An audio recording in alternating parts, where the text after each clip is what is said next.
نحمده ونصلي ونسلم على رسوله الكريم أما بعد فأعوذ بالله من الشيطان الرجيم بسم الله وباسم عرش كتاب الله الرحمن الرحيم لا أقسم بهذا البلد وأنت حل بهذا البلد ووالد وما ولد لقد خلقنا الإنسان في كبد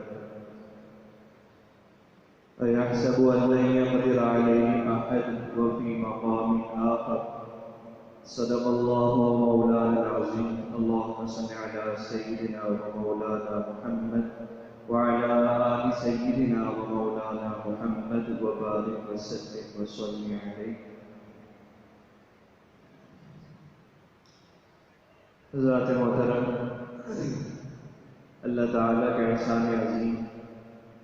اللہ تعالیٰ کے کلام پاک کو پڑھنے اور سمجھنے کی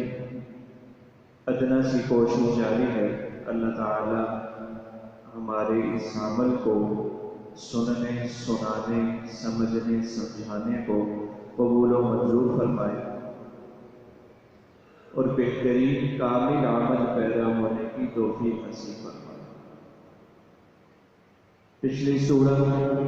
سورہ شمس اور سورہ لیل کے اندر ہم نے خلاصتاً یہ سمجھا کہ فَأَلْهَمَهَا فُجُورَهَا وَتَقْوَاهَا. اللہ نے ہمارے لیے یہ کائنات بنائی، ہمیں اشرف المخلوقات بنایا اور ہمیں اپنی عبادت کے لیے پیدا کیا اور اختیار دے دیا کہ چاہو تو تم اللہ کی ان بے شمار نعمتوں کے بعد، رحمتوں کے بعد، فضیلتوں کے بعد جو تمہیں عنایت کی گئی، چاہے تو اللہ سے ڈر کر اللہ کی بات مان کر زندگی گزار لو اور چاہے اللہ کی ناراضگی میں، چاہے اللہ کی نافرمانی میں اپنی زندگی گزار لو. تو تم کھلا کھلا گناہ کرو گے یا کھلا کھلا اطاعت کرو گے، یہ تمہارے بس میں، تمہارے اختیار میں ہے اور تمہیں اس حوالے سے، تمہارے عمل کے حوالے سے روزے مالک یوم الدین میں جزا و سزا عطا کر دی جائے گی. اور یہ سمجھا دیا کہ وقت کا جو نبی رسول جو زمانے کا ہوگا اس کے متعلق جو معجزات ہوں گے، جو دلائل نبوت ہوں گے. ہم مثال لیں گے کہ نبی مکرم صلی اللہ علیہ وآلہ وسلم کے اشارے سے چاند کا 2 ٹکڑے ہو جانا یہ خالص آپ کی نبوت کی دلیل بھی ہے، آپ سے منسوب معجزہ بھی ہے. اسی طرح درختوں کا، پتھروں کا، جیسے کہ ہم اکثر اپنی نعت کی محافل میں یہ اشعار سنتے بھی ہیں کہ ابو جہل کے ہاتھ کے اندر سے کنکروں نے بہت پڑھنا شروع کیا، کلمے کا ورد کیا. تو یہ تمام چیزیں جو بھی نبی سے منسوب ہوں، جو خالص نبوت سے منسوب ہوں، ان دلائل نبوت کا یا ان معجزات کا اگر کوئی انکار کر دے تو اس انکار ایک نے کیا اور بدلے میں سارے اگر اس کے ساتھ ہو جائیں تو پھر تمام پر عذاب آ جائے گا. کیونکہ جب دلیل اور معجزہ وہ اللہ کی طرف سے خاص ہے، اس کے مد مقابل چلا جائے گا تو پریشانی سب پر آئے گی. اسی طرح یہ سمجھایا کہ جو نبی مکرم صلی اللہ علیہ وآلہ وسلم کی اطاعت کرے گا، اللہ کے احکامات کو مان کر چلے گا، اما من اعطى واتقى وصدق بالحسنى فسنيسره لليسرى، جو ان کو سچ بھی مانے گا، اطاعت بھی کرے گا اور تقوی اختیار کرنے کی کوشش میں اپنی زندگی گزارے گا، اور جہاں اسے لگے کہ میرے سے کوئی کمی، کوتاہی، غلطی سرزد ہوئی ہے، وہ اللہ کے حضور بارہا پیش ہو کر اپنی اور اپنے وہ تمام امت کی مغفرت طلب کرتا رہے گا، اللہ تعالیٰ اس کو اجر عظیم عطا کرے گا. یہاں ایک چیز سمجھ لیجئے کہ سورہ واللیل کے اندر، سورہ شمس کے اندر، سورہ والضحیٰ کے، سورہ بلد کے اندر اپنا پڑھیں گے 2 طبقات کا ذکر کیا گیا. ایک وہ جو مان لیتے ہیں ان کے لیے جنت ہے اور جو نہیں مانتے ان کے لیے دوزخ ہے۔ اب ہم احادیث میں سنتے ہیں، ذہن میں ایک سوال آتا ہے کہ جہنم کا جہاں اور کوئی مقصد ہے وہاں ایک مقصد یہ بھی ہے جو احادیث سے ہمیں پتہ چلتا ہے کہ ہم گناہ کریں گے، ہوں گے مومن مسلمان ہوں گے، لیکن اگر ہمارے سے گناہ سرزد ہو جائیں تو ہم اس جگہ جائیں گے، وہاں رہیں گے، ہمارے گناہوں کی سزا مکمل ہوگی اور پھر ہم جنت میں آ جائیں گے۔ تو یہاں جو ذکر ہے وہ خاص ماننے والوں اور نہ ماننے والوں کا ہے۔ ماننے والوں کے اندر پھر مختلف اذکار ہیں، مختلف ذکر ہے، مختلف فضائل ہیں، ان کا ان آیات سے ان چیزوں کو سمجھ لینا یہ بہتر نہیں ہے، بلکہ گناہوں سے بچنا جو ایمان لے آئے ان کے لیے زیادہ ضروری ہے کہ وہ کبائر اور صغائر گناہوں سے بچ کر چلتے رہیں، کیونکہ جب وہ گناہوں سے بچیں گے تو تقویٰ اختیار کر پائیں گے، یا تقویٰ کے اصل مفہوم پر اپنی زندگی گزاریں گے، یا اطاعت کے صحیح مطلب کو سمجھ کر عمل پیرا کرنے والے ہو جائیں گے۔ اور سورہ واللیل کی تفسیر میں مفسرین کرام نے لکھا کہ یہ جو خاص ذکر کیا گیا کہ جنہوں نے اطاعت کی وہ آگے اللہ تعالیٰ کے حضور کامیاب ہیں، ان کے لیے بہترین قسم کی آسانی ہے۔ ان میں خاص ذکر ہر اس امت کا ہے، ہر اس امت کے ان لوگوں کا ہے جو رسول کے وقت میں رسول کے ساتھ رہے، جو نبی کے وقت میں نبی کے ساتھ رہے۔ ہمارے لیے ہماری امت کے سب سے بہترین لوگ کون؟ اصحاب کرام رضوان اللہ تعالی علیہم اجمعین، جو نبی مکرم صلی اللہ علیہ وآلہ وسلم کی زندگی میں ان کے ساتھ رہے، پھر آپ کے مشن کو لے کر وہ پوری دنیا میں نکلے اور دین کو ہر جگہ پہنچایا۔ تو ان آیات کے نزدیک جب ہم کسی چیز کا معنی لیں گے تو وہ اصحاب کرام رضوان اللہ تعالی علیہم اجمعین، اہل بیت اطہار رضوان اللہ تعالی علیہم اجمعین کی فضیلت ہمیں اس آیات سے سمجھ آئے گی۔ ہم نے پچھلی سورہ بطین کے اندر یہ پڑھا وَهَٰذَا الْبَلَدِ الْأَمِينَ کہ اللہ تعالیٰ نے مکہ کی قسم کھائی اور اسے امن والا شہر بھی بتلایا۔ اب ہم ایک چیز سمجھتے ہیں، جو حضرات وہاں گئے ہیں یا نہیں گئے انہوں نے اکثر یہ چیز سنی ہوگی کہ یہ حرم ہے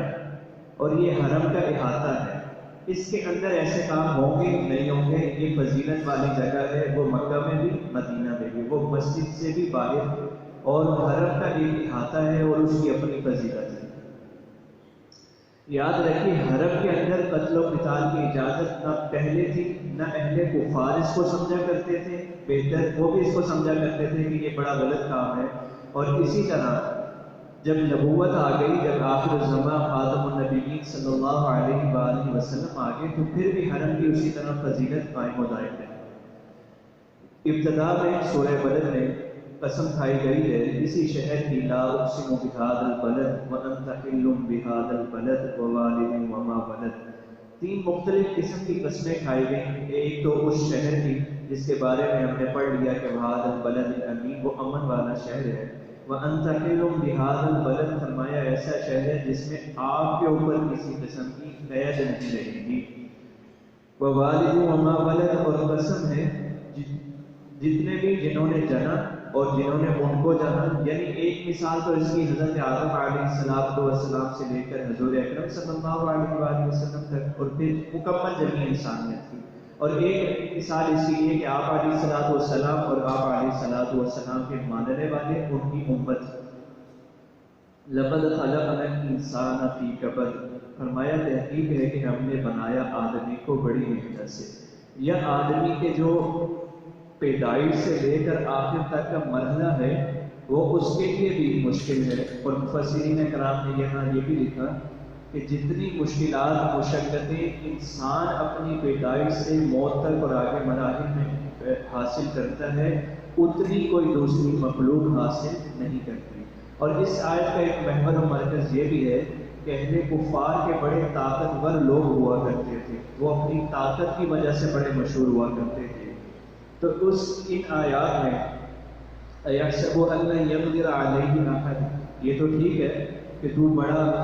طاقتور ہے، تو بڑی محنت سے آیا، تو اشرف المخلوقات ہے، لیکن کیا تو یہ سمجھتا ہے کہ تیرے اوپر کسی کا کنٹرول نہیں ہے، کوئی تجھے دیکھ نہیں رہا، کوئی تیرے اعمال سے واقف نہیں ہے،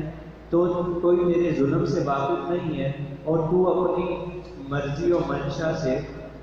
اپنی زندگی گزارنے والا ہے، کیا گویا موت تیرے اپنے ہاتھ میں ہے؟ نہیں، ایسا کچھ بھی نہیں ہے، حساب لیا جائے گا۔ اس حساب کے لیے تمہیں تنبیہ کی جا رہی ہے، بتلایا جا رہا ہے کہ جہاں اشرف المخلوقات تم ہو تو وہیں روز محشر سزا و جزا کا فیصلہ بھی تمہارے اوپر ہی ہونا ہے۔ اور یہ تمہاری طاقت، اس کے بارے میں ہم سورہ بدین کی آیات کو دوبارہ مد نظر لے آئیں۔ لقد خلقنا الانسان فی احسن تقویم، بڑی بہترین ہماری خلقت ہے۔ ثم رددناہ اسفل سافلین، پھر وہ جو ہماری بہترین ہے نا، ہماری پیدائش ہے، ہماری جوانی ہے، ہماری طاقت ہے، وہ ایک دن ڈھل دی جائے گی بڑھاپے کی طرف، اور پھر ہم ویسے ہی ہو جائیں گے کہ ہم اپنی مرضی سے، اپنی منشا سے جس چیز پر ہمیں غرور و تکبر ہوا کرتا تھا، ہم اس غرور و تکبر کو اپنی زندگی میں ہی دور سمجھیں گے، ہماری جوانی ختم ہو جائے گی۔ اور دوسری مثال یہ کہ جو اہل کفار ہوں گے وہ اسفل سافلین، جہنم کے گڑھوں کی طرف چلے جائیں گے۔ اور نعمت ایمان والوں کے لیے کیسی کہ وہ بوڑھے ہو گئے، ہمارے کچھ ساتھی بیٹھے ہیں کرسیوں پر بیٹھے ہیں، میری بھی کچھ عرصہ پہلے ایکسیڈنٹ ہوا تو 1.5 ماہ 2 ماہ میں بھی نماز مکمل صحیح طور سے نہیں پڑھ سکا، لیکن باوجود اس کے کہ اللہ کا کرم یہ ہے کہ اللہ ثواب اسی طرح عطا فرما دے گا کہ کسی کو بیماری ہے، کسی کو بڑھاپا ہے، کسی کو عذر ہے، پریشانی ہے، نہیں، اس کے اوپر اللہ کا اس سے زیادہ کرم ہو جائے گا اور اللہ تعالیٰ کا انعام حاصل۔ اب اس کے اوپر ہے کہ وہ اس طرح اللہ کا انعام حاصل کر لے یا فجور رہا وہ کھلنا اللہ کی نافرمانی کر کے اپنی زندگی گزار لے۔ یقول اہلکت مالا لبدا ایحسب ان لم یرہ احد، ہم نے نبوت کے حوالے سے اس بات کو پڑھا اور سمجھا کہ اہل کفار یہ کوشش کیا کرتے تھے، اپنا مال خرچ کیا کرتے تھے کہ کسی طریقے سے ہم نبی مکرم صلی اللہ علیہ وآلہ وسلم کو تبلیغ سے روک لیں۔ اور اسی طرح ایک دفعہ یہ بھی کہا گیا کہ آپ 1 سال ہماری عبادت کر لیں، ہم آپ کی کر لیا کریں گے جس طرح دین کے حوالے سے ہے، اور جو مال چاہیے جس سے آپ شادی کرنا چاہتے ہیں، جو چیز آپ کو چاہیے ہم آپ کو وہ دے دیں گے۔ تو آپ علیہ السلام نے جواباً یہ ارشاد فرمایا مفہوم کہ تم ایک ہاتھ میں سورج اور ایک ہاتھ میں چاند بھی لا کر رکھ دو گے تو یہ عمل ایسا نہیں ہو سکے گا، بلکہ جو لا الہ الا اللہ کی تبلیغ ہے، جو اللہ کا پیغام ہے، جو خالق نے جس چیز کو بنایا ہے وہ ہو کر رہے گی اور اسی پر عمل پیرا ہوں گے۔ اور اس کی آگے آیات کے مفہوم سے ہم یہ بھی سمجھ لیتے ہیں کہ جب نبی مکرم صلی اللہ علیہ وآلہ وسلم کے پاس آتے وہ اس لیے یہ باتیں کیا کرتے ہیں تو وَلَا أَنْتُمْ عَابِدُونَ مَا أَعْبُدُ وَلَا أَنَا عَابِدٌ مَا عَبَدتُّمْ، کہ نہ آج میں تمہاری باتوں پر تمہارے ساتھ رہوں گا، نہ کل رہوں گا، اور میری ذات ایز اے رسول یہ بھی ایسا نہیں ہو سکے گا کہ تم اور ہمارا دین جو ہے وہ کسی طریقے سے اکٹھا کر لیا جائے۔ لَكُمْ دِينُكُمْ وَلِيَ دِينِ، یاد رکھیے کہ اللہ نے ہمیں دین بڑا یونیک دیا ہے، ہمارے دین جیسا کوئی دوسرا دین نہیں ہے، اور اللہ نے ہمیں ہماری یونیکنس کو، اسلام کو پتہ چلے کہ یہ اسلام پر عمل کرنے والے ہیں، اللہ نے بڑا واضح کر کے ہمیں دکھایا۔ کیسے؟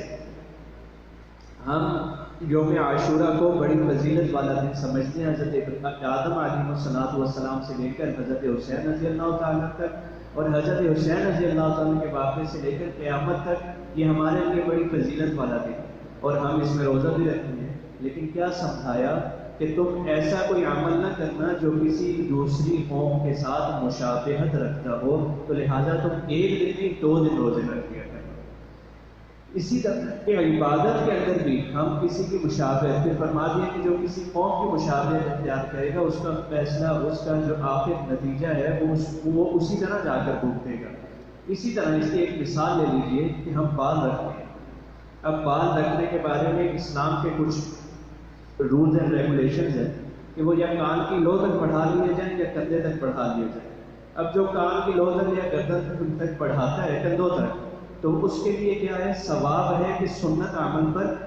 آسانی ہو رہی ہے۔ شوق ہوتا ہے کسی کا، کوئی بڑے بال رکھتا ہے، کوئی چھوٹے رکھتا ہے،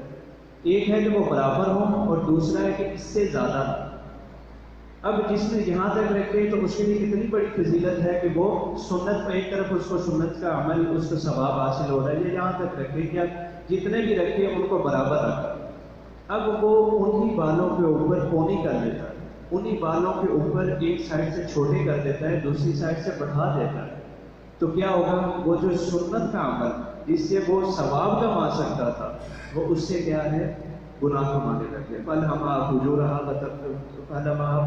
وَتَقْوَاهَا، چاہے تو وہ کھلا کھلا گناہ کر لے، چاہے تو وہ ہر عمل میں اللہ کے احکام کی پیروی کرے۔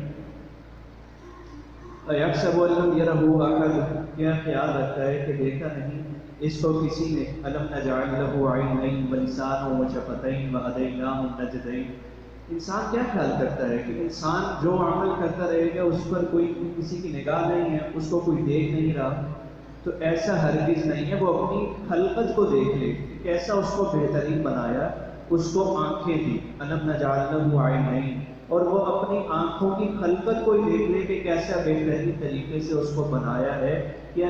جس نے اس کو آنکھیں دی ہیں، کیا اس کو، ہم نے ابتدا میں پڑھا کہ اس کو محنت سے بنایا گیا، وہ محنت میں مشقتوں میں رہا، کب سے؟ اپنی پیدائش سے۔ وہ ماں کے پیٹ میں رہتا ہے، پھر اس کے بعد وہ اپنے دودھ پینے کے ایام کو پورا کرتا ہے، پھر وہ جوانی کی طرف جاتا ہے، پھر وہ علم ہنر اور ذریعے معاش میں مشقتیں حاصل کرتا ہے، کرتے کرتے وہ اس دنیا سے چلا جاتا ہے، اور پھر اس کا ایک اور امتحان شروع ہو جاتا ہے، وہ عالم برزخ